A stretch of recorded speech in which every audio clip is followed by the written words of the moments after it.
Alléluia. Alléluia. Salue ton voisin de gauche et de droite. Dis-lui, le pasteur Marcelo te salue. Amen. Nous sommes très très bénis aujourd'hui. Déjà ce matin, vraiment il y a déjà une forte onction ici. Qui était là le matin très tôt? C'était puissant. Que Dieu bénisse l'apôtre Yves Castano pour le message de ce matin.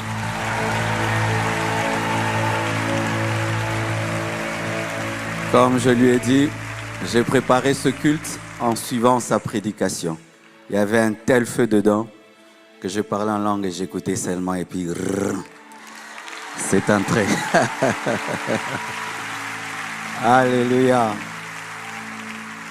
Vous êtes un peuple merveilleux, assoiffé de Dieu. Souvent on dit qu'en Europe les gens n'ont pas soif de Dieu. Vous êtes la preuve que c'est faux. Vous étiez là le matin, à midi, 15h, vous serez là à 19h, à 22h. Eh bien, acclamez Dieu. C'est Dieu qui fait cela. Il y a un réveil qui arrive en Europe. Il y a un réveil qui arrive en Europe. Je proclame ce réveil, j'annonce ce réveil, j'annonce la moisson. Avant le retour de Jésus-Christ, j'annonce une grande moisson, j'annonce la pluie de l'arrière-saison, j'annonce la pluie de l'arrière-saison, j'annonce la pluie de l'arrière-saison, j'annonce la pluie de l'arrière-saison, j'annonce les ouvriers de la dernière heure qui iront pour prendre cette moisson. Et tu fais partie de cette moisson. Le Seigneur t'a invité ici afin de t'équiper et afin de t'envoyer. Ô Père éternel, je te bénis. Je te rends grâce pour ta présence ici. Saint-Esprit, je te remercie pour tout ce que tu vas faire, pour tout ce que tu vas dire.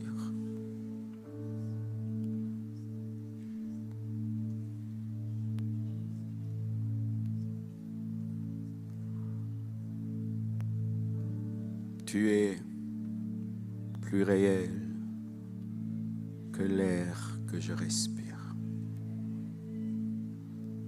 Tu es plus réel que cette chair que je touche. Tu es plus réel que ces hommes que je vois. Tu es plus réel que ma chaise. Tu es ici pour moi et tu me connais personnellement. Personnellement. Personnellement. Personnellement. Saint-Esprit, je t'invite ici. Prends le contrôle de toutes choses. Guide toutes choses selon ton plan et ta volonté souveraine. Atteins les cœurs, atteins les âmes, atteins les esprits. Praises. Oh Seigneur Dieu de gloire, merci.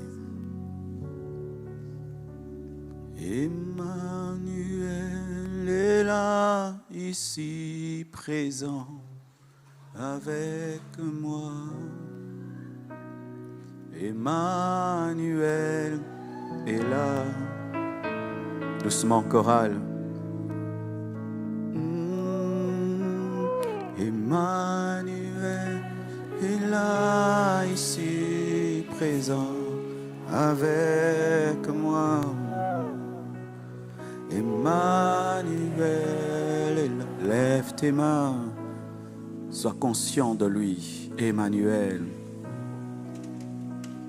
Emmanuel est là, ici présent avec moi. Emmanuel est là. Chaleria sonte. Emmanuel est là, ici présent avec moi. Emmanuel est là. Chaleria soya. Emmanuel est là, ici présent avec moi. Emmanuel est là. Emmanuel est là, ici présent avec moi, avec toi.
Plus de toi, Seigneur, plus de toi, praises, plus de ta ressemblance, plus de toi, alléluia, plus de discernement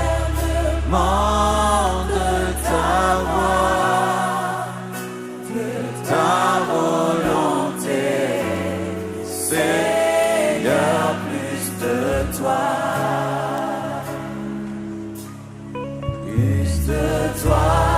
Seigneur, plus de toi, plus de ta ressemblance, plus de toi, plus de discernement de ta voix, de ta volonté. Seigneur, plus de toi, plus de toi, Seigneur. Je veux plus de toi, plus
J'aimerais parler à quelqu'un qui traverse des moments difficiles. C'est tellement dur pour toi ces derniers temps. Au point où l'ennemi te parle et te dit que Dieu t'a abandonné, que Dieu t'a oublié, que Dieu aime les autres plus que toi. Ce n'est pas vrai. Il a un plan pour toi aussi. Il est à l'œuvre dans ta vie même quand tu ne le sens pas et tu ne le vois pas. Lorsque l'enfant se forme dans le ventre de sa mère, tellement de choses se passent sans qu'elle soit consciente. Mais au final, un beau bébé sort d'elle. Il en est de même pour l'œuvre de Dieu dans ta vie. Tu ne comprendras pas tout. Tu ne verras pas tout. Mais au final, tu sauras que c'était Dieu qui était à l'œuvre, au travers de tes hauts, au travers de tes bas. Tiens bon, n'abandonne pas, ne te lasse pas, ne te rentre pas en arrière. Celui qui a commencé cette œuvre en toi l'amènera certainement à la perfection. Sois béni. Au nom de Jésus. Amen. Gloire à Dieu, nous poussons des cris de louange et d'adoration envers celui qui est fidèle et bon et qui nous aime d'un amour indéfectible, Jésus-Christ de Nazareth. Amen. Gloire à Dieu. Prenez place, s'il vous plaît. Je crois aujourd'hui, je vais dédicacer les livres après ce message. Et il y a un livre qui manquait, c'est Le secret du lieu secret que je n'ai pas pu présenter hier. Donc il est là. Pour l'instant, c'est mon livre le plus vendu. Donc best-seller, c'est ça. Donc bizarrement, ce livre, quand je l'ai écrit, c'est pas le livre que je voulais écrire pendant le Corona. J'avais donné un message sur le secret du lieu secret et c'était tellement bien fait. J'ai dit, je vais en faire un livre. Mais j'étais en train d'écrire le livre sur le pardon. Et en attendant, je l'ai écrit. Et bizarrement, c'est celui qui a impacté plus. C'est encore un message de Dieu, c'est que des fois, ton plan ne sera pas le plan de Dieu. Et Dieu se servira des fois des choses que tu trouves faibles pour faire des grandes choses. Amen. C'est un livre qui parle de la formation, de la préparation, du brisement, de comment Dieu prépare un diamant dans le magma. Procurez-vous ce livre et tous les autres. Que Dieu vous bénisse abondamment. Le thème de mon message cet après-midi, c'est les conséquences du refus de conquérir. Dis à ton voisin, les conséquences du refus de conquérir. Ton voisin de gauche, ton voisin de droite, ton voisin de devant, seulement ton voisin qui te sourit. Nous sommes debout, nous allons lire une portion de la Bible. Deutéronome 1, versets 6 à 8. L'Éternel, notre Dieu, nous a parlé à Horeb en disant, « Vous avez assez demeuré dans cette montagne. Tournez-vous et partez. Allez à la montagne des Amoréens et dans tout le voisinage, dans la plaine, sur la montagne, dans la vallée, dans le Midi, sur la côte de la mer, au pays des Cananéens et au Liban, jusqu'au grand fleuve, au fleuve d'Éphrate. Voyez, j'ai mis le pays devant vous. Allez et prenez possession du pays que l'Éternel a juré à vos pères Abraham, Isaac et Jacob de donner à eux et à leur postérité après eux. Prenez place, s'il vous plaît. Hier, j'ai parlé de quitter la montagne pour conquérir, un ordre de Dieu. Et nous revenons encore sur ce passage qui en parle. Supposons qu'Israël ait refusé de quitter la montagne. Qu'est-ce qui allait arriver? La colonne de nuée n'allait pas rester sur la montagne. La colonne de nuée allait se déplacer. Parce que Dieu n'est pas notre domestique pour nous suivre. C'est à nous de le suivre. Alléluia. Alors, la colonne de nuée pouvait déjà être en Canaan pendant qu'Israël est encore dans le désert.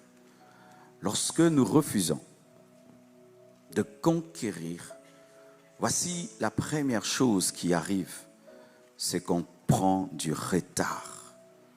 La colonne de nuée et la colonne de feu nous quittent. Ce n'est pas qu'elle disparaît, elle avance. Vous voyez, Jésus-Christ a dit à Marie de Magdala, va dire à mes frères que je les précède. Je les précède. Dieu est devant et nous nous suivons. Il y a des gens qui disent qu'il n'y a pas de retard dans la vie. Moi, je crois qu'il y a des gens qui sont en retard dans la vie. Moi, j'ai 11 ans de retard dans ma vie. C'est pourquoi je fais beaucoup de choses au même moment. Alléluia. Un jour, j'ai prêché chez Pasteur Sanogo. Il m'a dit, pourquoi tu donnes beaucoup de révélations comme ça? J'ai dit, j'ai le retard. Il fallait que je dise déjà ça depuis longtemps. Alléluia. Oui, tu peux avoir du retard dans la vie lorsque tu n'avances pas selon la vitesse divine. Dieu te veut à un endroit, mais tu continues à tarder. Et la colonne de nuée se déplace et toi, tu restes en arrière. Tu peux prendre du retard. Et je t'assure, frère, tu peux mourir avec du retard. Tu peux mourir et tu n'as jamais atteint la vraie vitesse de ta vie. Tu peux mourir sans jamais avoir atteint la vraie vitesse de ta vie parce que tu as refusé de conquérir. Tu as refusé d'aller là où Dieu t'attendait. Tu as refusé d'oser. Et vous remarquez, à un certain âge, l'homme est prompt à oser. Mais plus les années passent, on réfléchit beaucoup. C'est pourquoi quand Dieu te donne des ordres fous, fais-le maintenant alors que tu es jeune. Quand tu auras des enfants et des mémés, tu seras pépé mémé, tu réfléchiras beaucoup. C'est pourquoi beaucoup de personnes ont été appelées dans leur jeunesse. Beaucoup, parce que là, c'est l'âge de la folie. C'est l'âge pour oser faire des grandes choses. Lorsque Dieu te dit de conquérir et tu refuses, sache que tu prendras du retard.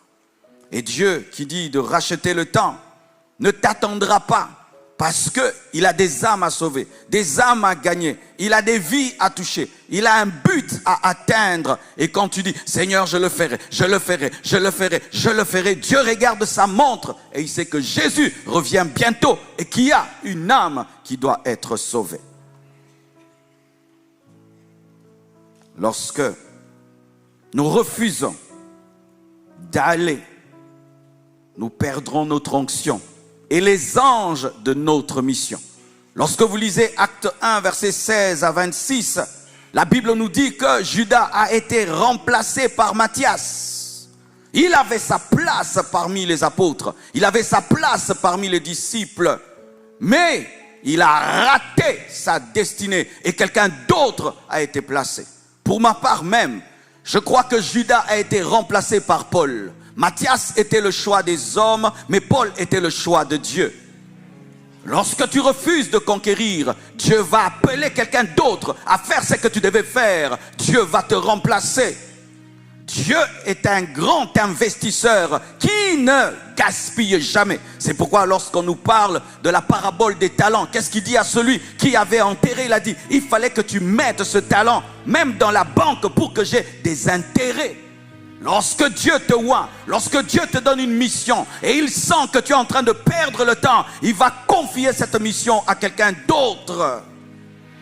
Il va donner ton onction à quelqu'un d'autre. La Bible nous dit que lorsque le Saint-Esprit, l'onction, a quitté Saoul, un démon est venu. Lorsque l'onction est venue sur David, un démon est allé chez Saoul.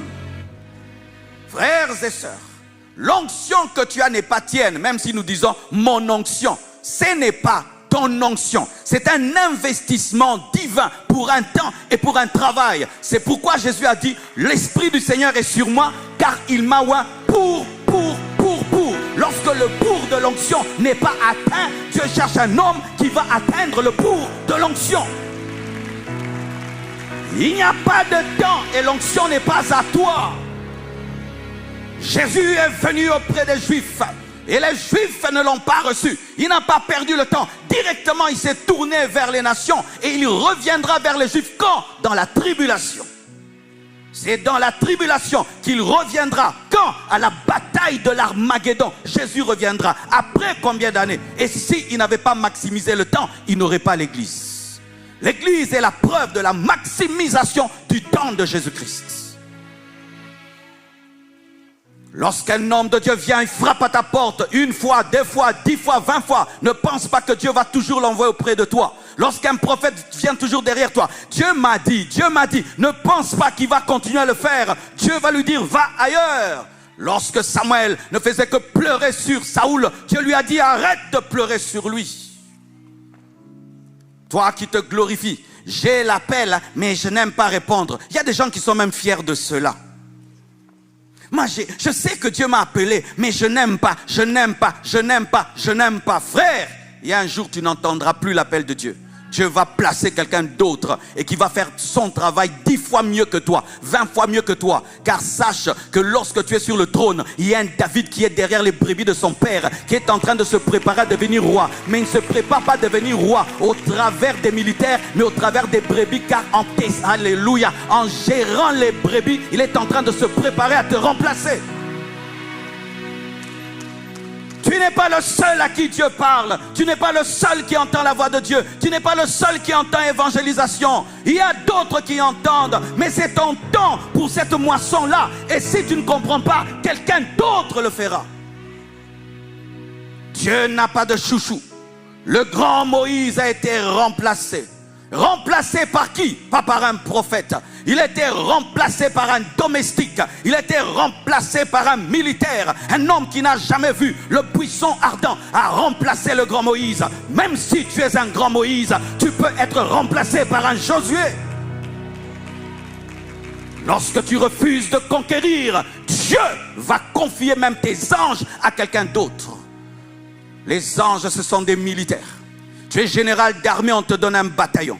Le jour que tu n'es plus général d'armée, ce bataillon va protéger un autre général d'armée. Il y a des anges qui sont dans ta vie parce que tu es sauvé. Mais il y a d'autres anges qui sont dans ta vie parce que tu sers Dieu. Et lorsque tu cesses de servir Dieu, ces anges sont confiés aux gens qui servent Dieu. Tu veux avoir beaucoup d'anges, tu dois servir et servir et servir et servir. Lorsque tu refuses de conquérir, tu perds l'onction et tu perds la protection. La protection, servir Dieu protège.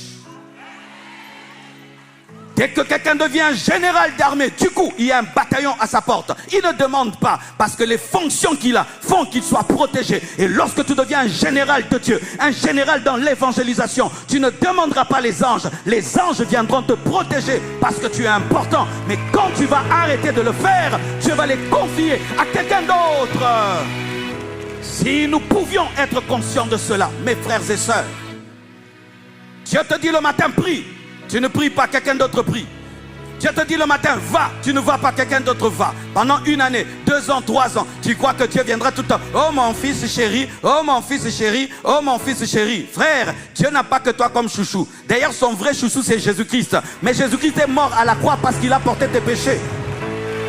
Arrêtez de vous prendre tout le temps pour des chouchous de Dieu. Faites sa volonté. Faites sa volonté. Aimer Dieu, c'est faire sa volonté.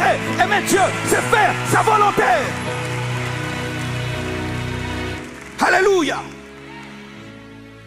Et une chose terrible, Dieu te redemandera le sang des païens. On ne peut pas parler de conquête sans parler du sang des païens, mes frères. Paul dit, je suis pur de votre sang. Je vous ai tout dit. Je suis pur de votre sang. Ça veut dire quoi? Prêcher la parole, annoncer la parole, c'est laver les mains. Nous ne lavons pas les mains dans l'eau. Nous lavons les mains en prêchant. Lorsque tu n'annonces pas l'évangile, tu ne laves pas tes mains. Et Dieu nous demandera le sang de notre génération. La Bible nous dit que lorsque la sentinelle voit la menace et le danger et ne sonne pas la trompette, Dieu lui demandera le sang de ceux qui se perdront.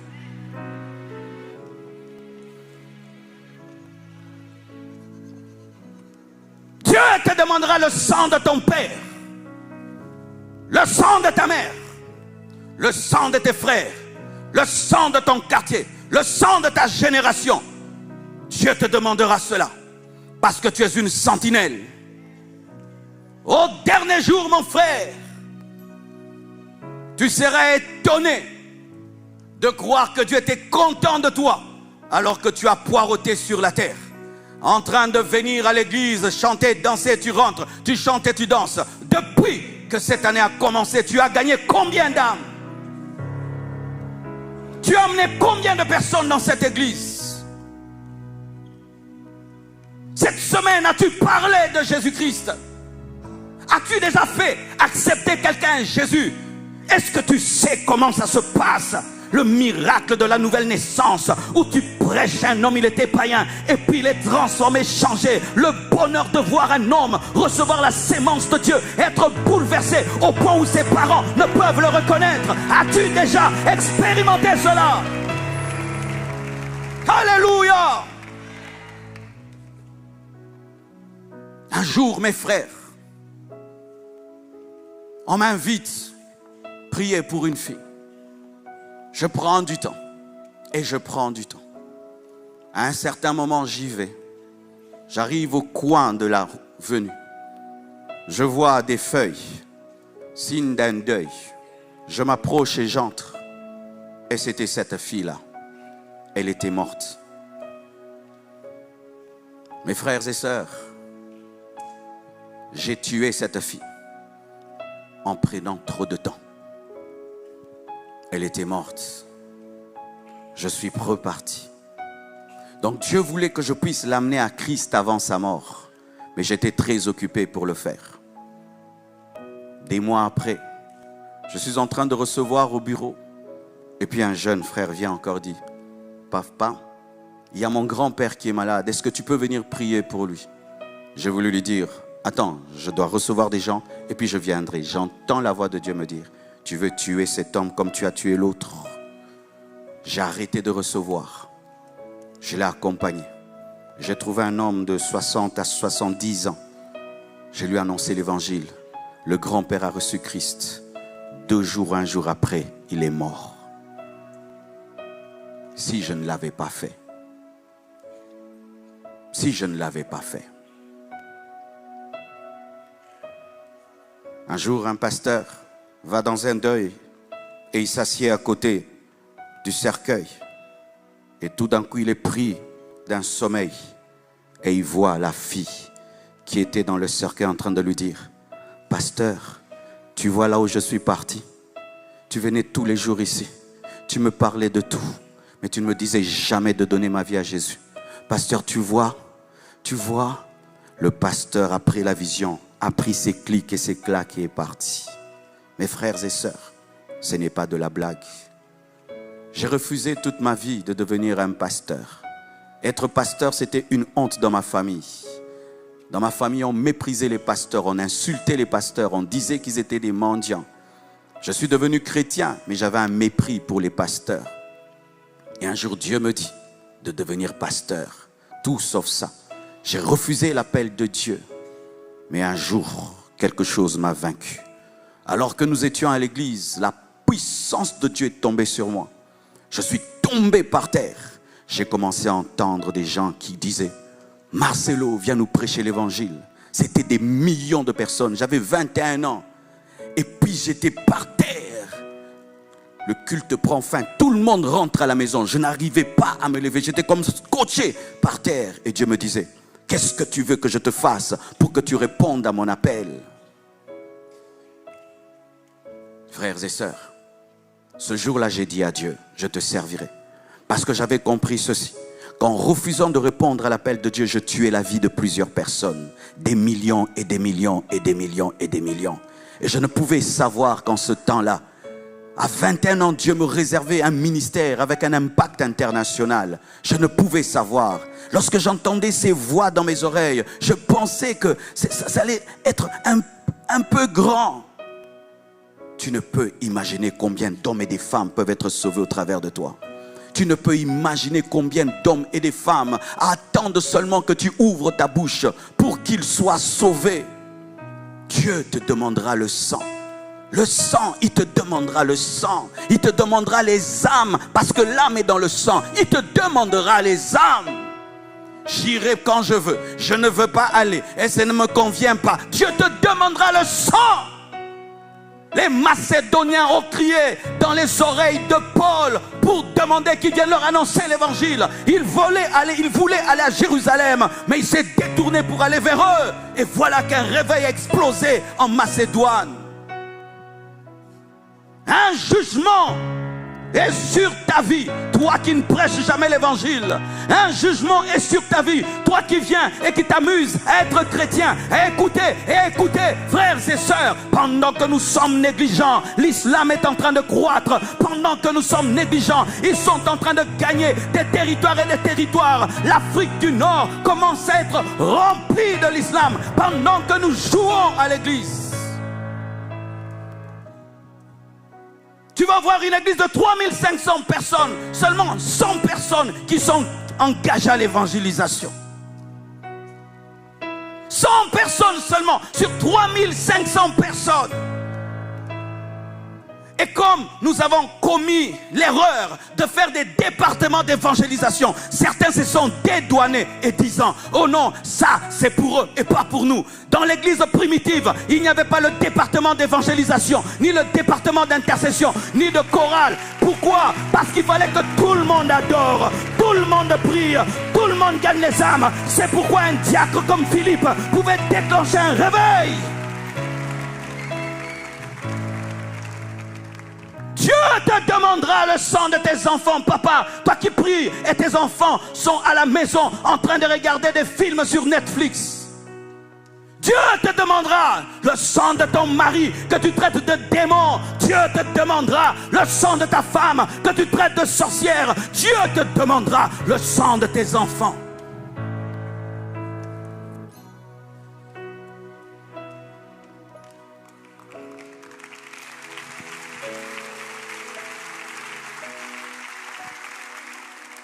Si tu ne vas pas conquérir, tu vas perdre ta récompense céleste. Dans 1 Corinthiens 3, 6 à 15, on nous dit que celui qui n'a pas construit avec l'or, avec des pierres précieuses, qui a construit avec le bois, verra sa récompense être brûlée au jugement de Christ, au tribunal de Christ. Lorsque tu joues au basket et que tu lances en étant dans ton coin, ton camp, de loin, ça te fait un 3 points. C'est un point qui te fait vraiment avancer. Et le 3 points dans le royaume de Dieu, c'est gagner les âmes. Gagner les âmes, ça te donne 3 points. Gagner les âmes, ça te donne 3 points. Gagner les âmes, ça te donne 3 points. Les gagneurs d'âmes sont des stars au ciel. Les gagneurs d'âmes sont des stars au ciel. Mais lorsque tu n'es qu'un consommateur de la parole et tu ne fais que dire Amen et Amen, mais tu ne vas pas, tu ne gagnes personne, tu perdras ta récompense. Nous sommes sauvés par la foi, mais nous sommes récompensés par les œuvres. Le tribunal de Christ est différent du trône blanc. Le trône blanc détermine le salut. On vérifie si ton nom est écrit dans le livre de vie ou pas. Mais pour ce qui est du tribunal de Christ, c'est un tribunal de récompense. Et la Bible nous dit qu'il y aura ceux qui seront à sa gauche et à sa droite. Qui seront à la gauche et à la droite de Jésus? Ce sont les gagneurs d'âme. Ce sont les gagneurs d'âme. Ce sont les gagneurs d'âme. Ce sont les gagneurs d'âme. Ce sont les gagneurs d'âme. Ce sont les gagneurs d'âme. Qui sont les stars de ce monde? Ce sont les personnes qui attirent beaucoup de gens à Satan. Ces belles filles, ces beaux garçons qui remplissent des stades et qui dansent nus, ce sont les stars de ce monde, les stars du diable. Qui sont les stars de Jésus-Christ? Ce sont les gagneurs d'âme, ceux qui gagnent des territoires, qui gagnent des territoires, qui gagnent des hommes, qui gagnent des familles, qui gagnent des nations, qui bouleversent. Écoutez la définition de Paul: les hommes qui bouleversent la terre sont venus jusqu'ici. Quelle présentation des hommes qui bouleversent la terre! Ne meurs pas sans bouleverser cette terre. Même le serpent qui n'a pas de pied, lorsqu'il rampe un endroit, il laisse des traces. Mais toi, tu es fait à l'image de Dieu, à sa ressemblance. Laisse des traces de miracles, laisse des traces de salut, laisse des traces de réveil. Aujourd'hui, on parle de Wesley. Il a laissé des traces. William Booth a laissé des traces. Hudson Taylor a laissé des traces. Carey a laissé des traces. Aitina Pala a laissé des traces. Ida Ossa a laissé des traces. Je laisserai des traces. Je laisserai des traces. Je laisserai des traces. Je laisserai des traces.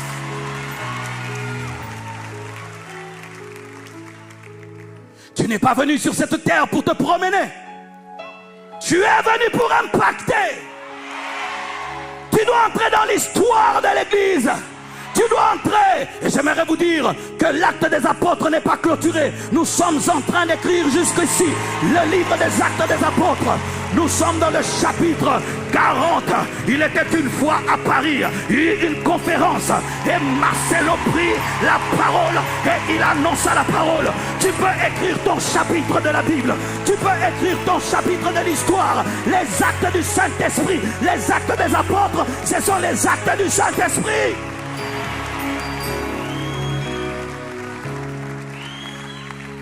Ce n'est pas de l'orgueil que de refuser de vivre comme un vent et de ne rien faire. Ce n'est pas de l'orgueil que de vouloir impacter sa génération. Tu n'es pas né pour accompagner les autres. Tu n'es pas né pour être un spectateur. Tu es né pour être un acteur. Tu as le Saint-Esprit. Tu as Jésus. Impacte ta génération. Change l'atmosphère de ta ville. Change l'atmosphère de ta famille. Change l'atmosphère de ta cité. Change l'atmosphère de ton église. Change l'atmosphère. Aya Chenele. Je veux toute ma récompense. Je la veux. Je veux toute ma récompense. Tu as donné ta vie à Jésus depuis l'âge de 15 ans. Et puis tu meurs. Tu entres seulement au ciel. Zéro récompense. C'est bien, mais si tu pouvais voir derrière cette prostituée ta récompense. Si tu pouvais voir derrière ce junkie ta récompense. Si tu pouvais voir derrière ce sorcier ta récompense. J'ai donné ma vie à Jésus-Christ à l'âge de 15 ans. J'ai prié pendant 10 ans pour ma famille. Je jeûnais chaque vendredi pour leur conversion. Aujourd'hui, mon petit frère est pasteur. Ma petite sœur est pasteur. Une autre de mes sœurs vient de me dire dernièrement qu'elle arrête de travailler dans une banque pour servir Dieu. Ma mère enseigne la parole. Alléluia, nous sommes devenus la famille des pasteurs. Quand on dit Tunasi à Kinshasa, c'est pasteur. Mais j'ai payé le prix dans le jeûne. J'ai payé le prix dans le jeûne. J'ai payé le prix dans le jeûne.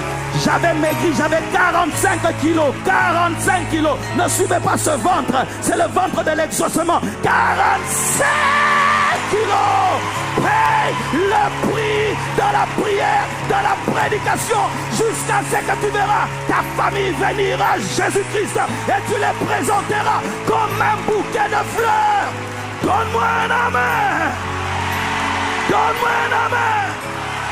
Il est temps que tu te lèves. Il est temps que tu te lèves. Tes frères vont mourir bientôt. Ton père va mourir bientôt. Ta mère va mourir bientôt.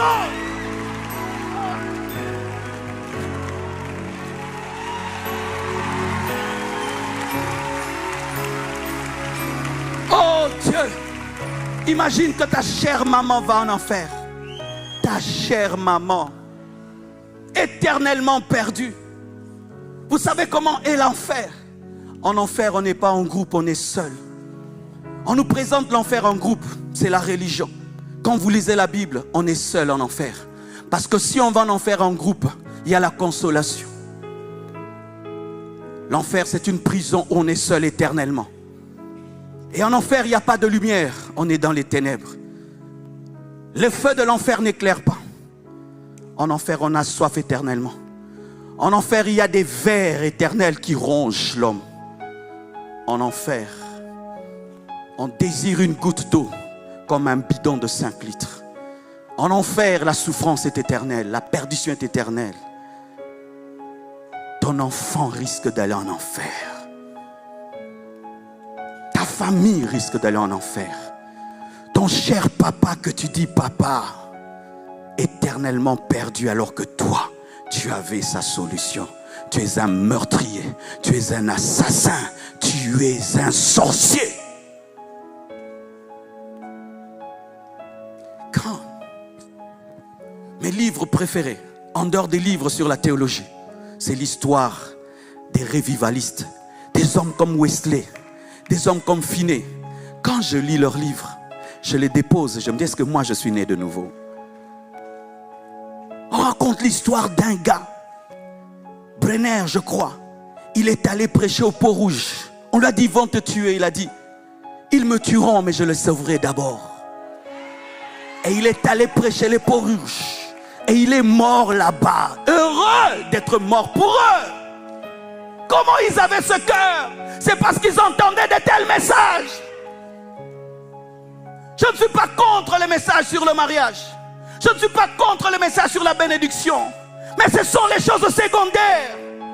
Le mandat suprême, c'est l'évangélisation.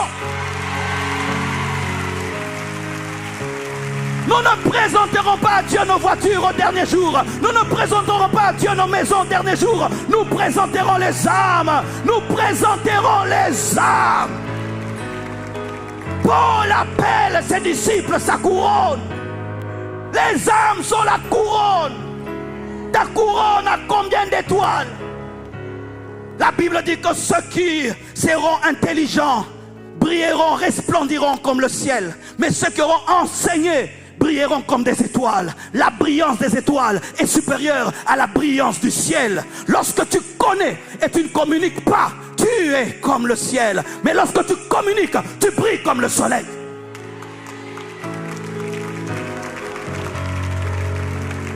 Il y a des niveaux dans la vie chrétienne où tu bénis Dieu de craindre Dieu. Mais après, ça ne te sert plus à rien. Si tu crains Dieu, mais ta crainte de Dieu ne sauve personne. Nous sommes sauvés pour sauver, libérés pour libérer. Nous sommes sortis des ténèbres pour amener les autres à la lumière. Nous avons été transformés pour transformer les autres. Sinon, ça ne sert à rien. Pourquoi nous n'avons pas été enlevés le jour de notre conversion? Pourquoi Dieu ne t'a pas tué le jour de ta conversion? Parce qu'il a encore besoin de toi sur la terre. Il a besoin de tes pieds. Il a besoin de ta bouche. Il a besoin de tes mains. Sinon, tu serais déjà enlevé. Nous sommes distraits. Et il faut qu'on vienne nous parler de l'évangélisation pour que pendant un mois, on y pense. Et puis on oublie. Et puis on oublie. Les sorciers n'oublient pas. Les magiciens n'oublient pas. Le sorcier n'oublie jamais qu'il doit bouffer toute sa famille. Mais les chrétiens oublient qu'ils doivent sauver toute leur famille.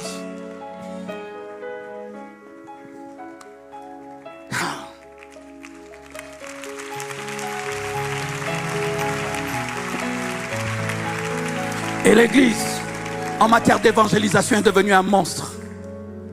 Un monstre avec des grosses mains, ou des gros pieds, ou des grosses têtes. Ça veut dire quoi? Tout le poids sur les hommes de Dieu. Il faut que le pasteur fasse une croisade pour que les âmes grandissent, l'église grandisse. Il faut que le pasteur fasse un séminaire. Il faut que... Alors que chacun de nous, une église de 3500 personnes, normalement le minimum par année, c'est croître 7000, et puis 14 000, et puis 28, parce que chacun doit gagner au moins une âme. Mais nous avons des croissances de 500 personnes, de 1000 personnes. Pourquoi? C'est un petit groupe qui fait le travail. Alors nous avons des corps du Christ infirmes. Et ce qui fait que lorsque le pasteur meurt, ou le révivaliste meurt, le réveil s'arrête.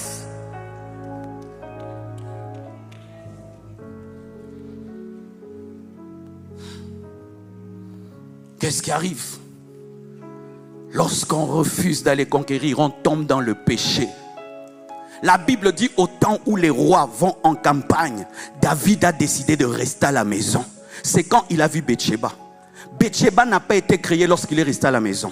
Bathsheba était toujours, mais il ne pouvait pas la voir parce qu'il était concentré sur les campagnes et les croisades et les guerres de l'Éternel. Mais lorsqu'il a refusé de faire les guerres de l'Éternel, c'est alors qu'il a vu Bathsheba. Il y a Bathsheba qui te poursuit, mais comme tu cours, tu ne peux pas la voir parce qu'elle ne peut pas t'attraper, parce que ta vitesse est supérieure à la sienne. Mais lorsque tu t'arrêtes, elle va te rattraper. Je peux dire la vérité. il est vrai que je me sanctifie parce que j'aime Dieu. Mais servir Dieu me sanctifie aussi. Ah oui, hein? Ça me sanctifie. Je dois prêcher 7 fois dans une semaine. Comment je peux me livrer au péché? Parce que ça va se voir sur la chair que j'ai péché. Il ne sera pas avec moi. Ainsi, ma sanctification vient de l'amour pour Dieu. Mais ça vient aussi de la concentration provoquée par le travail. Regardez Maradona. Lorsqu'il était en train de jouer au football, tu vois comment il était musclé. Lorsqu'il a arrêté, eh ben, il a changé. Pourquoi? Parce que tu n'as plus envie de faire le sport. Parce qu'il n'y a plus de terrain et il n'y a plus de match. Mes frères, servez Dieu et vous vaincrez le péché. Servez Dieu et vous n'aurez pas le temps pour des bêtises. La Bible nous dit que les femmes oisives tombent dans le péché. L'oisiveté cause le péché. Lorsque les fils de Dieu viennent dans la présence de Dieu, Satan vient aussi avec eux. Et puis Dieu lui pose la question, d'où viens-tu Satan? Il dit quoi? Je viens de me promener. Vous voyez, Satan, il fait des promenades. Et toi aussi tu es en promenade comme ton père. Tu sors sans programme, tu vas où? Je sors. Non, un chrétien ne fait jamais ça. Si je n'ai pas de programme pour sortir, donc le programme c'est rester à la maison. S'il n'y a rien à faire, je dors, je dors. Frère, tu n'as rien à faire, dors. Vaut mieux dormir que sortir sans programme. Tu vas rencontrer Bathsheba. Les autres sont en train de faire la guerre. Toi, tu es devant la télévision. Tu vas regarder des bêtises. Les autres sont en train d'évangéliser. Toi, tu es en train de t'amuser. Tu vas rencontrer Bathsheba et tu vas commettre un meurtre parce que tu vas tuer Uri. Le grand David a...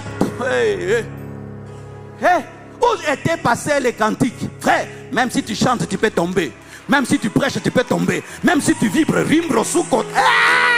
Personne n'est vacciné. La Bible dit fuyez l'impudicité. Fuyez l'impudicité. Et l'une des choses pour fuir l'impudicité, tu dois être dans l'œuvre de Dieu. Servez Dieu, vous grandirez. Comment j'ai grandi dans la parole de Dieu? J'ai gagné un ami à moi. Il avait presque mon âge, mais il était tellement curieux, tellement intelligent. Chaque fois que je lui prêchais, il avait des questions. Et des fois, il me posait des questions sur la Bible, des choses que je ne connaissais pas. Et donc, j'étais obligé de lire la Bible pour répondre à ces questions.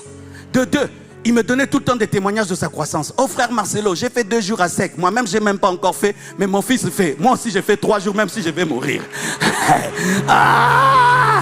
Donne-moi la main, je vais t'expliquer une chose. Qui change une fille en mère? Qui change un garçon en père? L'enfant te change en père. Lorsque tu enfanteras, tu grandiras. Lorsque tu enfanteras, tu grandiras. Lorsque tu enfanteras, tu grandiras. Imagine dans cette église, tu as amené 20 personnes. Est-ce que tu vas commettre des bêtises?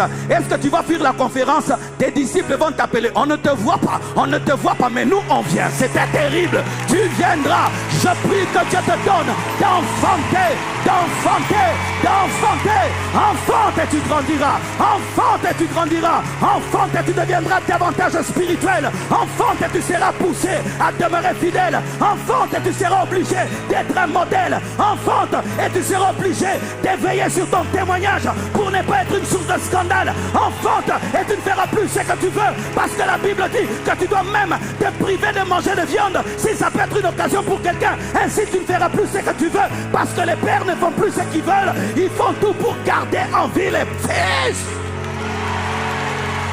Donne-moi un amen.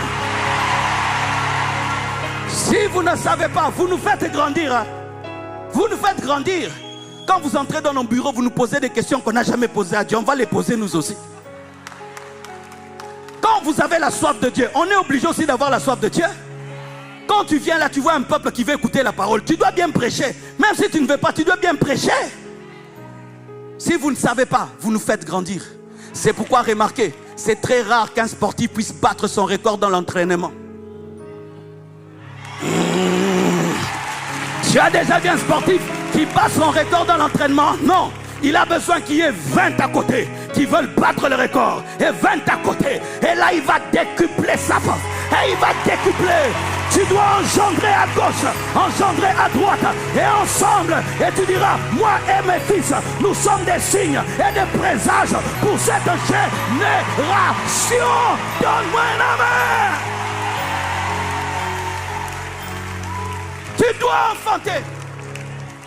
Tu dois enfanter. Sinon, tu vas tomber. Je peux savoir qu'un homme de Dieu va tomber. Il devient discret, distrait. Il n'est plus très occupé. Tu vois, il ne vend plus. Il ne fait plus ce qu'il faisait. Et il commence à se reposer sur la terre alors que le repos c'est au ciel.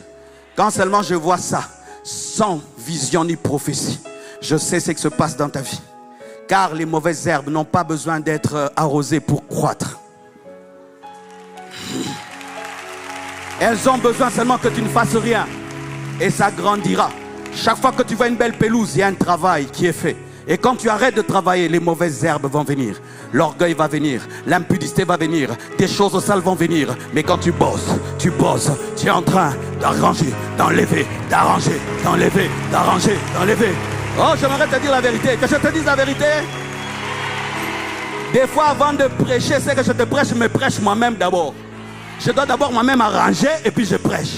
Et des fois même je prêche, je m'écoute, je dis mais moi-même je suis dedans. Tu pleures par rapport à ta propre prédication parce que ce n'est pas toi qui parles, mais c'est le Saint-Esprit qui parle au travers de toi. Alléluia.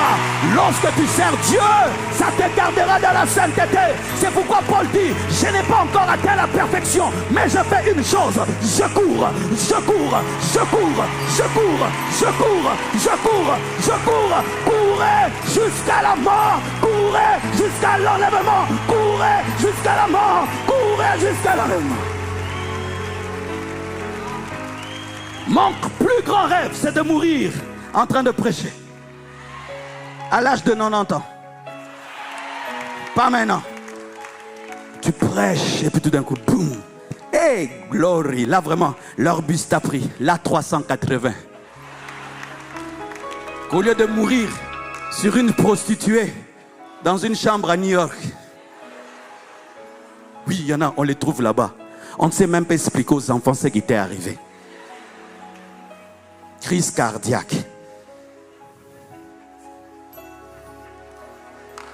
Tu meurs ivre, ivre, ivre. On ne sait même pas expliquer que tu étais ivre. Tu meurs. Tu n'es plus l'ombre de toi-même. Jamais. Frère, quand Dieu t'invite à le servir, c'est pour ton propre bien. Quand on te dit entre dans un département, c'est pour ton propre bien. Tous ceux qui ont grandi dans les choses de Dieu ont servi Dieu.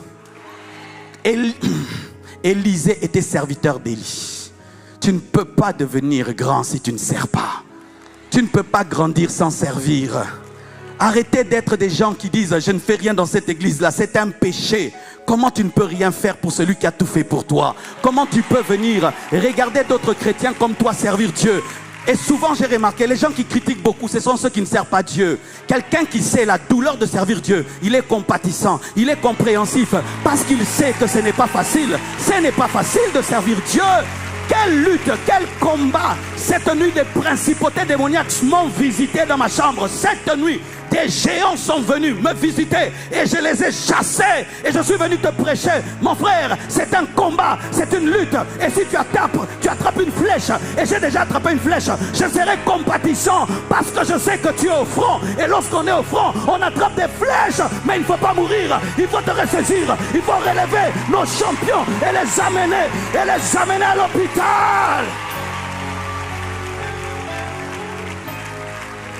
Si tu arrêtes de conquérir, tu vas tomber. Tu vas engendrer Salomon avec Bathsheba. Salomon va commettre l'idolâtrie. Et on connaîtra ce qu'on appelle le schisme d'Israël, où il y avait 10 tribus qui sont devenues Israël et 2 qui sont devenues Juda. Pourquoi? À cause de Bathsheba, qui a engendré Salomon. Et voici maintenant, comme Dieu tient tellement à son plan, il va te pousser. Il va te pousser à aller. La Bible nous dit que lorsque les bergers d'Abraham se sont mis avec ceux de Lot, le lieu était devenu étroit et des querelles ont commencé. Et qu'est-ce qu'il fallait faire? Il fallait que Lot aille vers Sodome et Abraham vers la montagne. Je connais des églises de 300 personnes, mais il y a 200 serviteurs de Dieu dedans. C'est Lot et Abraham qui sont ensemble. Vous allez vous quereller. Et je prie que vous puissiez vous quereller. Je libère l'esprit de querelle dans votre église de 300 personnes avec 200 serviteurs de Dieu, apôtres, évangélistes, pasteurs, archibishops.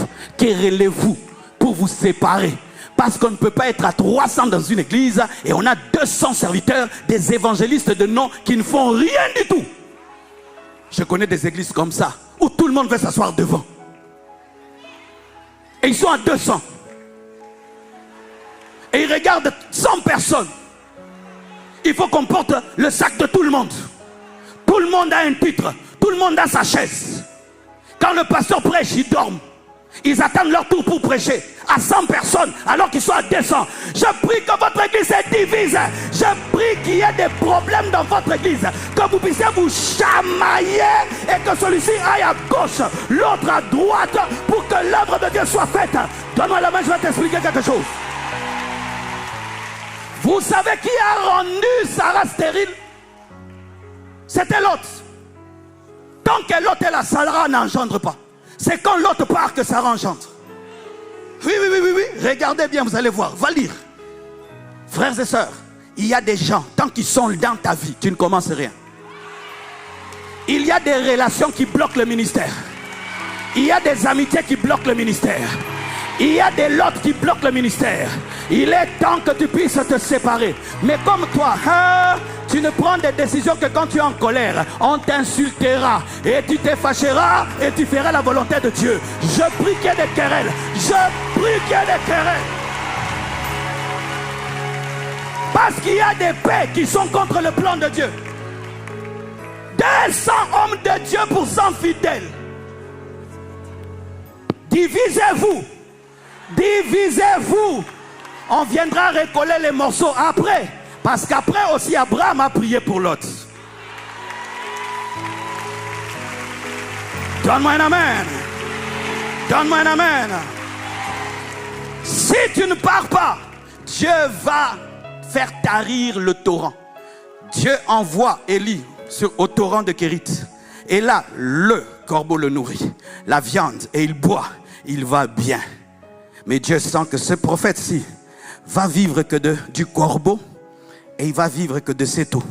Dieu lui-même, pas Satan, pas l'esprit de pauvreté. Des fois vous chassez des démons de pauvreté, il n'y en a pas. C'est Dieu qui est derrière. Dieu lui-même sèche le torrent. Le corbeau ne vient plus. Maintenant il dit à Élie, va chez la veuve de Sarepta. Tu ne peux pas aller chez la veuve de Sarepta tant qu'il y a le torrent qui te donne de l'eau. C'est pourquoi certains, on vous a chassé du boulot. Le torrent a tari.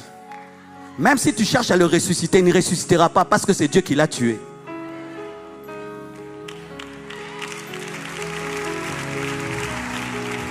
Ton ministère là que tu as commencé dans la rébellion, il ne marche plus, n'est-ce pas?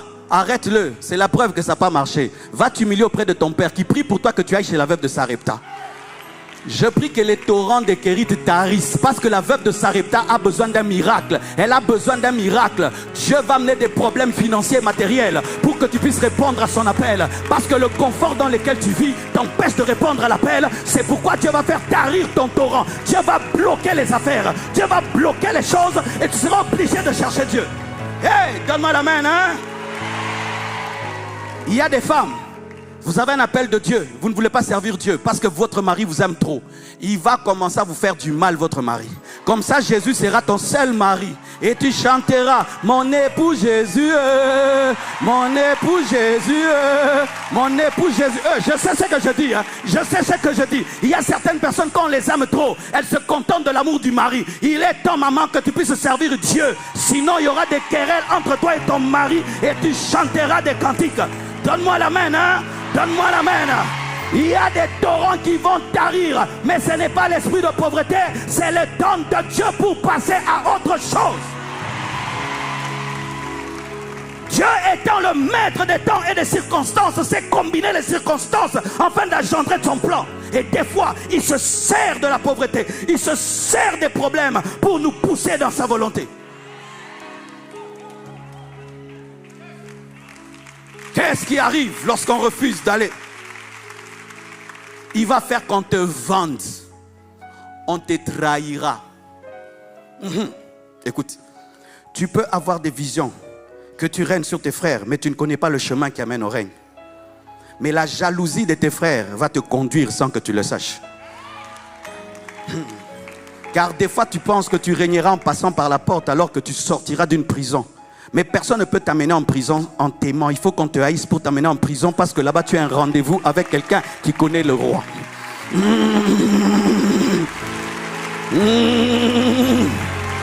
Hey, pasteur Christian! Les hommes qui nous aiment nous donnent le confort. Ceux qui nous haïssent nous transforment. Si vous avez un voisin du quartier qui aime l'église, j'aime l'église, vous êtes confortable. Mais un autre voisin, chaque matin, vous voyez vraiment, il jette des têtes de poules coupées. Vous allez avoir l'intercession. Je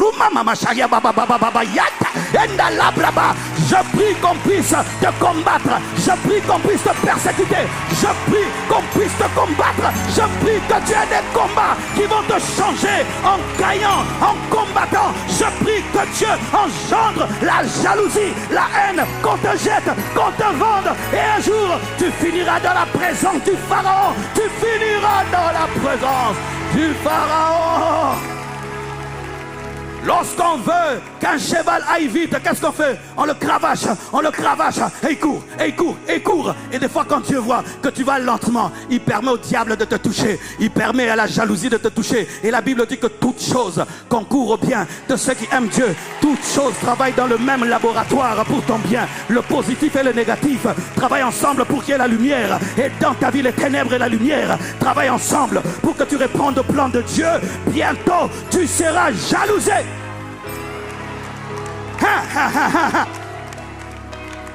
Écoutez mes frères, je peux encore dire la vérité. Je vis dans la sainteté parce que j'aime Dieu.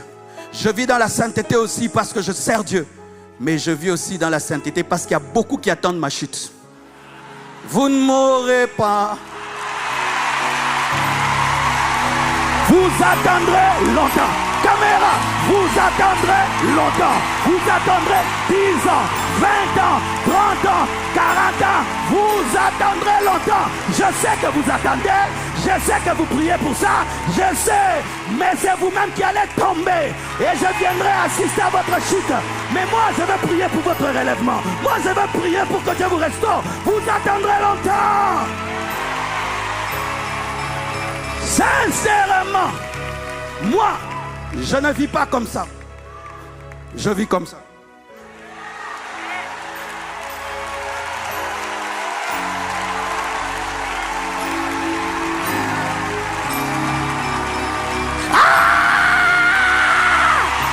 Toutes choses concourent au bien de ceux qui aiment Dieu.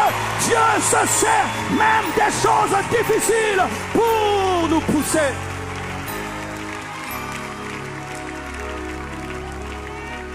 Si on t'accepte là où Dieu ne t'a pas envoyé, tu vas y rester. Mais si on te chasse, tu iras ailleurs. Ainsi, le rejet, c'est une direction. Quand on te rejette, on t'a dirigé. Ne pleure pas qu'on ne t'aime pas, on t'a dirigé. Ne pleure pas qu'on t'a abandonné, on t'a sélectionné. Ne pleure pas que tout le monde est contre toi, non. Dieu se sert du bien et du mal pour t'amener sur le lieu de la conquête, sur le lieu de l'explosion, sur le lieu de la gloire. Alléluia. Alléluia. C'est pourquoi quand Dieu a dit à l'église, allez, faites de toutes les nations mes disciples. Pierre prêche. 3000 convertis. Ils commencent à vendre leurs biens. Et ils habitent ensemble. Ils avaient tout en commun. Quelle communion fraternelle. Frère, lorsque la communion fraternelle empêche l'évangélisation, il y aura persécution. Lorsque la communion fraternelle empêche l'évangélisation, Paul viendra vous disperser. Et lorsque Paul vient, il tue Étienne. Philippe maintenant va en Samarie. Quand l'église n'évangélise plus, la persécution vient. Et on dit plus des églises ici. Et quand on ferme les églises physiques, l'église maintenant sort dehors. Quand nous devenons confortables, c'est pourquoi, comme je l'ai dit le premier jour, L'une des choses que j'ai aimé dans l'apôtre Ivan, il inaugure un endroit comme celui-ci. Frère, mais tu peux commencer à dormir ici, non? Tu habites seulement ici. On va au Mali, non, non, non, non, non, non. Et puis s'il y avait crash d'avion, non, non, j'ai attendu 6 ans. Mais c'est vrai, non? C'est facile de le dire, hein?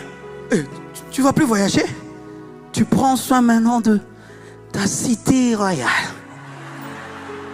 Mais j'ai vu. Parce que nous nous suivons, nous nous suivons, nous nous suivons. Il va au Mali, il va au Madagascar, il va à Yaoundé. J'ai dit, il a compris.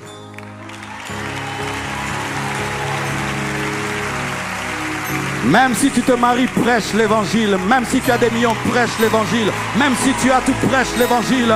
Tout n'est pas accompli. Tu dois gagner les âmes. Tu dois continuer à bosser, à travailler. Sinon la persécution viendra. Sinon Paul va venir. Il va te créer des problèmes afin de t'obliger à faire l'œuvre de Dieu. Il y a des persécutions qui viennent pour réveiller l'église. Lorsque l'église devient trop confortable, lorsque l'église oublie sa mission, il y a Paul qui vient et qui vous rappelle que vous ne devez pas rester dans une chambre. Vous ne devez pas rester au même endroit. Les extrémités vous attendent. Et demain, vous convertissez le persécuteur et devient plus apôtre que vous. Dis stratégie. Dis, Dieu est un stratège. Un jour, un homme de Dieu était au Kenya. Il servait Dieu, il jeûnait, il priait. Il est allé aux États-Unis. Il ne priait même plus avant de manger. Il ne priait même plus avant de dormir. Il était au paradis. Et un jour, Dieu lui dit, mon fils, veux-tu que je te ramène au Kenya maintenant? Il dit, non Seigneur, non Seigneur. Alors prie. Mon frère, si tu oublies l'évangélisation, tu vas perdre ton foyer, tu vas perdre ton travail, tu vas perdre l'église, tu vas perdre ta paix, tu vas perdre ta joie, parce que les âmes ont plus d'importance que ce que tu es en train de vivre. Étienne a été tué afin de réveiller l'église. Étienne a été tué afin de réveiller l'église. Étienne a été tué pour réveiller l'église.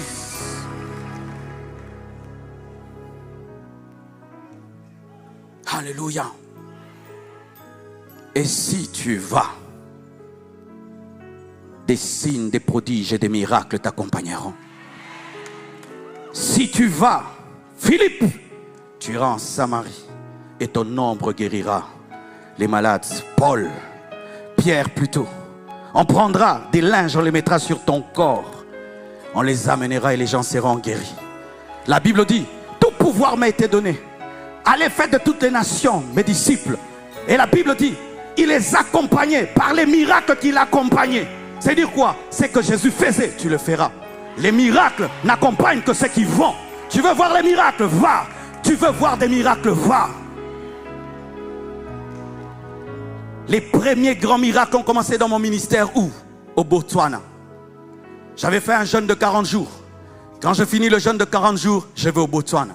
J'ai un des fils qui a commencé l'église là-bas. Il a une église de 70 personnes. Il m'invite. Et puis je parle calmement du Saint-Esprit. Je prie pour eux. Je vois une manifestation de Dieu qui dépasse ce que je vois. C'est-à-dire qu'ils ont plus de foi que toi-même en toi. Et il y a des gens, hein. Vous savez que des fois vous nous finissez l'onction. Je vous dis, il y a 2 peuples extraordinaires dans le monde. Les Sud-Africains et les Botswanais. Ils ont une foi dans la puissance de Dieu à un niveau, non. Tu fais seulement ça comme ça, ouais. Tout le monde dort. Est-ce que c'était moi ou pas? Je suis devenu béni.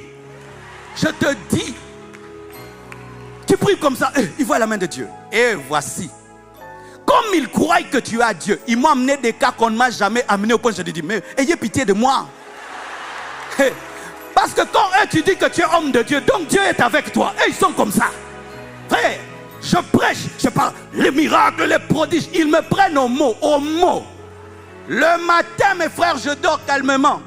J'entends dehors. Oh, je dis, c'est quoi ça? J'ouvre comme ça le rideau. Plein de gens.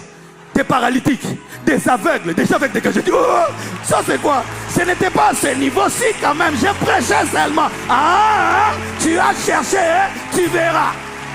Donne-moi la main. Je prie que tu rencontres un peuple qui va te révolutionner. Un peuple qui va te challenger. Un peuple qui va te pousser à prouver ce que tu prêches. À prouver ce que tu prêches. Donne-moi un amen. Hey! Et puis j'appelle le pasteur. Mais il y a des gens dehors. Il dit oui. Lui il était calme, oui. Et qu'est-ce qu'ils veulent? Ils ont appris qu'un homme de Dieu dans la ville. Et avant d'aller au travail, il passe ici. Et j'ai fait quoi? Et il faut prier pour eux. Je dis, à la maison, il n'y a pas de chorale, il n'y a pas de piano. Il n'y a pas l'onction que dans le piano. Il n'y a pas que l'onction que dans la chorale. Il y a la puissance en toi. Jésus faisait des miracles sur les avenues. Jésus faisait des miracles dans les avenues, dans les marchés. La puissance est avec toi. Tu n'as pas besoin d'atmosphère pour opérer dans les miracles. Et ils viennent, des petits cas, tu pries. Et après, on m'amène une femme comme ça. Je dis,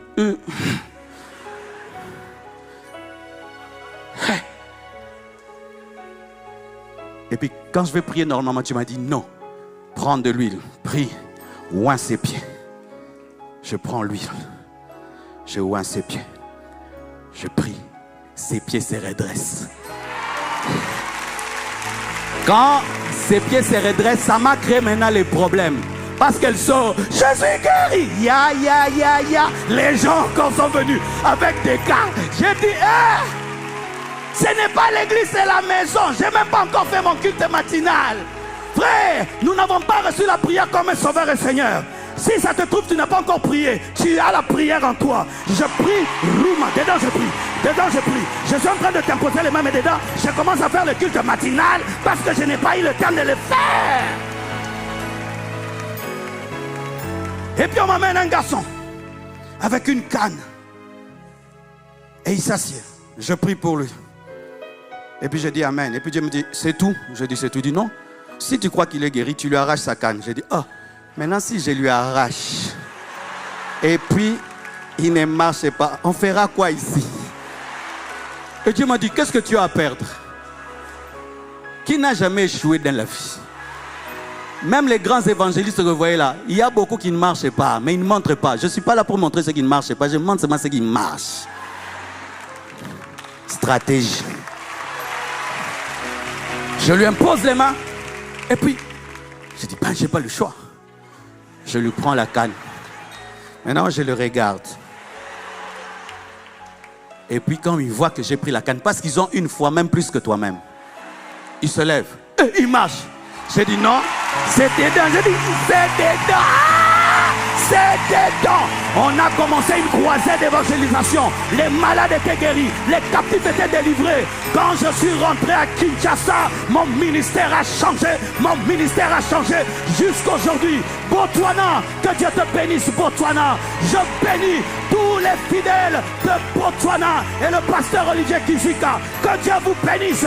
Ce n'est pas moi qui ai changé vos vies. Vous avez changé ma vie. Vous m'avez prouvé que Dieu n'est pas que le Dieu de Paul. Il n'est pas que le Dieu des Pierre. Il n'est pas que le Dieu des Américains et des Nigérians. Mais il est le Dieu de quiconque croit en lui. Il est le Dieu de quiconque croit en lui. Oh, donne-moi un amen.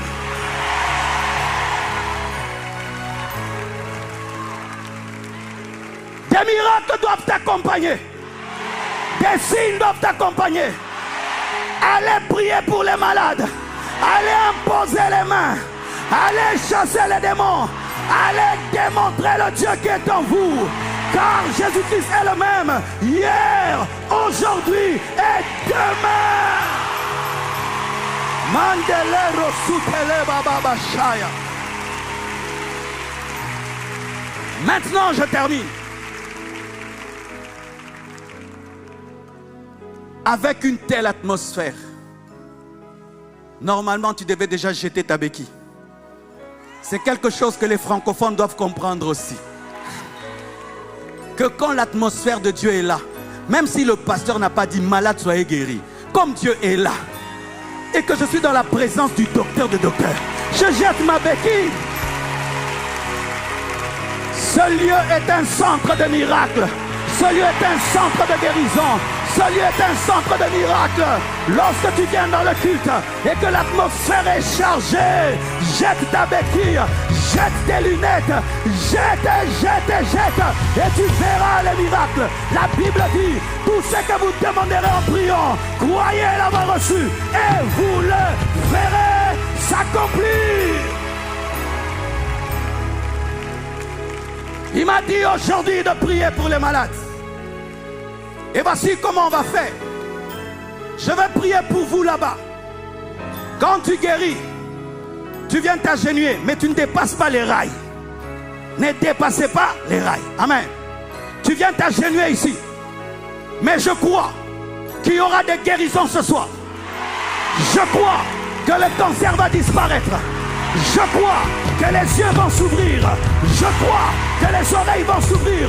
Je crois que les paralytiques vont marcher. Je crois que ton ventre sera guéri. Ta tête sera guérie. Tes pieds seront guéris. Ta peau sera guérie. Ton sang sera guéri. Ce soir, ce soir, ce soir, ce soir, ce soir. Lève tes mains et commence à prier. Les guérisons ont commencé déjà. Les guérisons ont commencé déjà. Les guérisons ont commencé déjà. Père, je te demande de guérir les malades. Je te prie de guérir les infirmités. Je te prie de guérir les infirmités. Esprit de maladie, va-t'en au nom de Jésus. Esprit de maladie, va-t'en au nom de Jésus. Esprit de cécité, va-t'en au nom de Jésus. Esprit de surdité, va-t'en au nom de Jésus. Cancer, va-t'en au nom de Jésus. Tuberculose, va-t'en au nom de Jésus. Que les cœurs soient guéris. Que les reins soient guéris. Que les peaux soient guéries. Que le sang soit guéri. Que les muscles soient guéris. Reçois ton miracle. Même toi qui nous suis à la caméra, là où tu es dans ta maison, là où tu es chez toi, dans ta chambre, dans ton salon, reçois la guérison. Reçois la guérison. Reçois la guérison. Reçois la guérison. Au nom de Jésus. Au nom de Jésus. Au nom de Jésus. Au nom de Jésus. Que la guérison prenne place dans ton corps. Que la guérison prenne place dans ton corps. Que tu sois en bas. Que tu sois en haut. Sois guéri. Que tu sois en bas. Que tu sois en haut. Sois guéri. Quels que soient les diagnostics des médecins. Sois guéri. Que la douleur te quitte. Que la douleur te quitte. Que la douleur te quitte. Que la douleur te quitte. Au nom de Jésus. Au nom de Jésus. Au nom de Jésus. Alléluia. Tu es guéri des sangs. Tu es guéri des sangs. Tu es guéri des sangs. Tu es guéri des sangs. Tu es guéri des sangs. Commence à tester ton corps. Si tu as la foi, tu vas être guéri maintenant. Teste le corps. Tu es guéri des sangs. Tu es guéri des sangs. Jésus est le même. Jésus n'a pas changé. Par ses meurtrissures, tu es guéri maintenant. Par ses meurtrissures, tu es guéri maintenant. Je t'impose les mains à distance. Je t'impose les mains à distance. Tu es guéri des sangs. Tu es guéri des sangs. Tu es guéri des sangs. Alléluia. Oh, des guérisons dans la salle. Des guérisons dans la salle. Des guérisons dans la salle. Tu ne seras plus malade. Laissez-les venir ici, s'il vous plaît. Tu es guéri des sangs. Tu es guéri des sangs. Tu es guéri des sangs. Tu es guéri des sangs. Au nom de Jésus, toute douleur te quitte. Descendez, ceux qui sont là-bas, descendez ici. Sinon, je ne sais pas voir ce que Dieu fait. Descendez, descendez. Tu es guéri des sangs. Tu es guéri des sangs. Tu es guéri des sangs. Au nom de Jésus. Au nom de Jésus. Hernie, va-t'en. Hernie, va-t'en. Hémorroïde, va-t'en. Au nom de Jésus. Au nom de Jésus. Que les reins soient guéris. Que les intestins soient guéris. Au nom de Jésus. Que les os malades soient guéris. Au nom de Jésus. Esprit de maladie, va-t'en. Esprit de maladie, va-t'en. Esprit de maladie, va-t'en. Esprit de maladie, va-t'en. Esprit de maladie, va-t'en. Esprit de maladie, va-t'en. Maintenant même. Au nom de Jésus. Au nom de Jésus. Au nom de Jésus. Au nom de Jésus.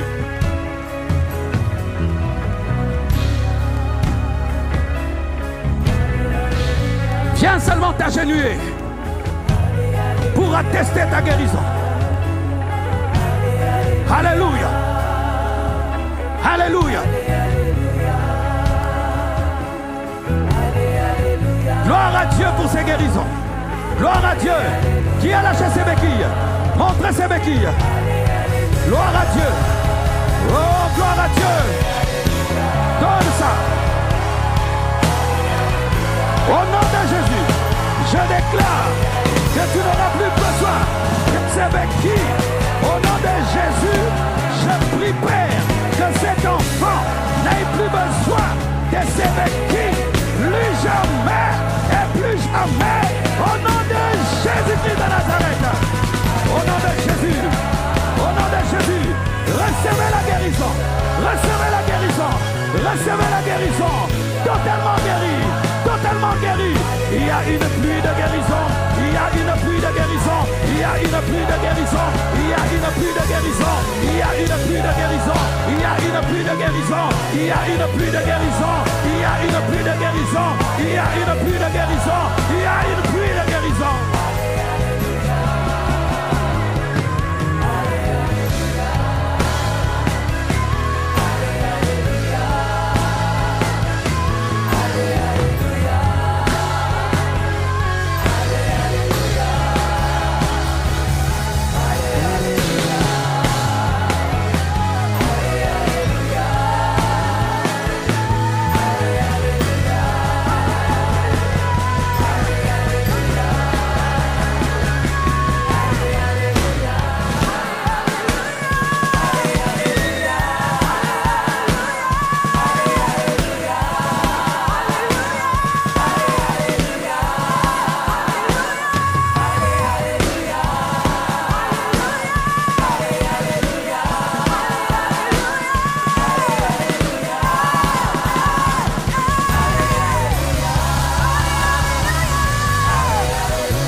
Alléluia. Faute de temps, on ne saura pas écouter vos témoignages. Mais je demande si on peut faire une organisation autour de toutes ces guérisons, que ces personnes puissent avoir un lieu où ils pourront aller témoigner pour qu'on puisse déclarer ce que le Seigneur a fait. Alléluia. Je vais prier. Seigneur Dieu, je crois que ce ne sont pas des sensations. Lorsque tu ouvres les yeux, tu les ouvres vraiment. Quand tu ouvres les oreilles, tu les ouvres vraiment. Si les médecins de ce monde guérissent les malades, toi le docteur Jésus, tu guéris parfaitement. Je déclare ta guérison parfaite. Je déclare une guérison qui demeure. Je déclare une guérison qui ne va pas s'arrêter dans ce culte. Je déclare que tu iras témoigner à ton médecin qui va croire en la puissance de Dieu.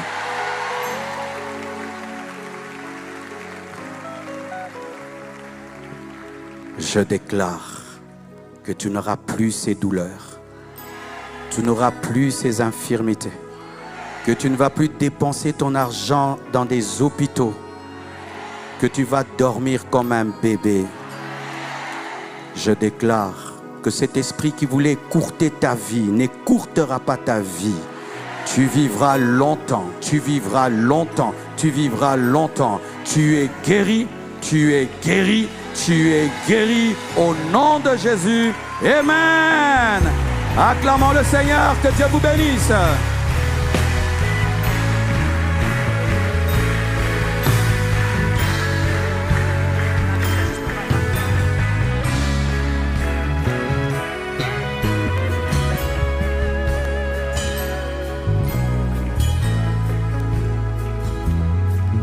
Alléluia. Vous pouvez rentrer à vos places et on va donner un communiqué qui va vous permettre de venir témoigner. Alléluia. Nous acclamons le Seigneur.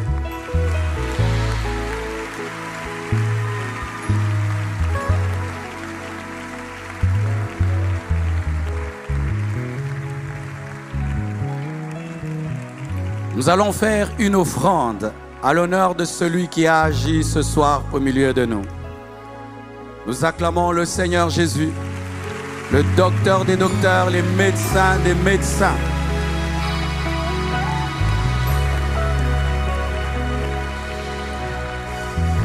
Il y a des opérations qui coûtent $2 000, $3 000, $4 000, n'est-ce pas? Mais Dieu nous donne cela gratuitement. J'aimerais vous donner des enveloppes que vous allez ramener le dimanche au plus tard. Je te donne le temps de préparer une bonne offrande pour que ce ne soit pas seulement ce que tu trouves là et que tu donnes. Et comme tu étais le matin, tu risques de donner pas conséquemment. Mais j'aimerais vraiment que tu prennes une enveloppe et tu vas préparer une très très bonne offrande que tu vas ramener le dimanche. Mais si tu ne pries pas ICC, que tu vas ramener le samedi. Le samedi, il y a culte, hein? Le samedi. Je peux avoir ces enveloppes?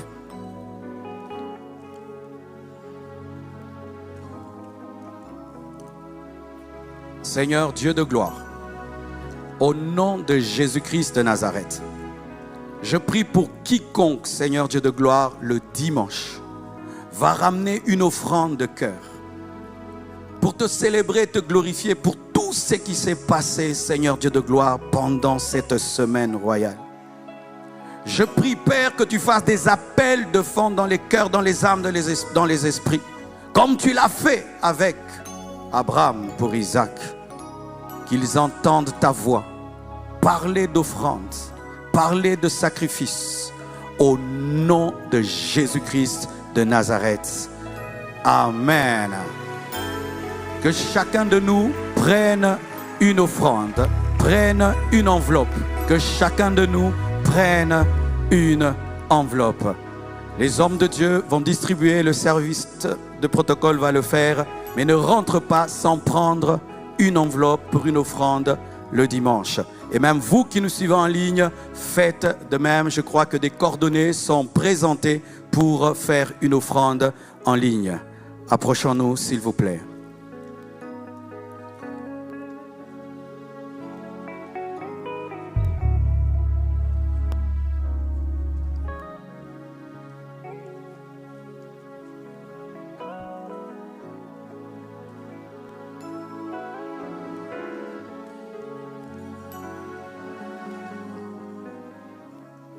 Levez les mains et puis on va passer vous donner. Eh bien, c'est tout le monde qui lève la main. Gloire à Dieu pour votre obéissance.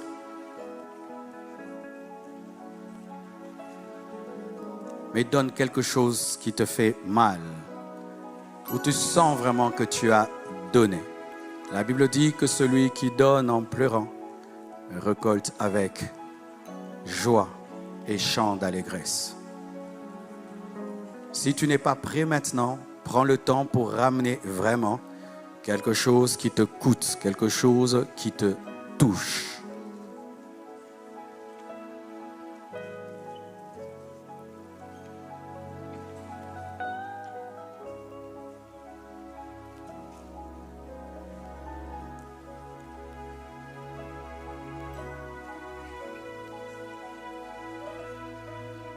En haut là-bas aussi.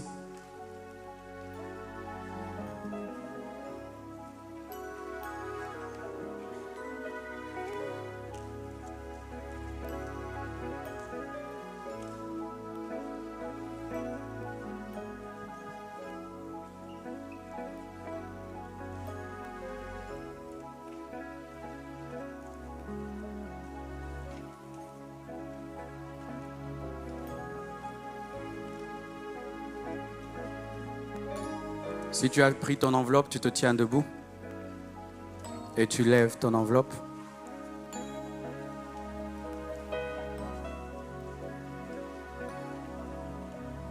Fais cette prière avec moi. Seigneur Jésus, tout ce qui est à moi est à toi. Révèle-moi dans ce qui est à moi, ce que tu veux que j'apporte dans ta maison.